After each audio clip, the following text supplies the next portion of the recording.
How to add a thumbnail to a YouTube video. In today's video, this is going to be a fast and short tutorial. So subscribe and click that notification bell button on for more videos like this. So we are here on the Creator Studio in YouTube. What we're going to do is choose a video and click on this pen icon right here to edit. So you can see here all of the options. Under the description, you can see here the thumbnail. So you can select the thumbnails that was pre-made by YouTube, and these are all from your YouTube video.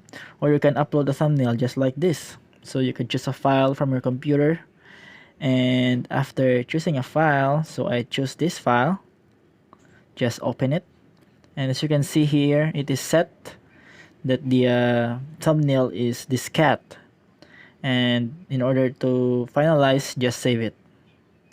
So as simple like that, you can change or add thumbnails on your YouTube video. And you can check here that the thumbnail has been changed into the picture that we have chosen before. I hope this helps, and see you on the next video.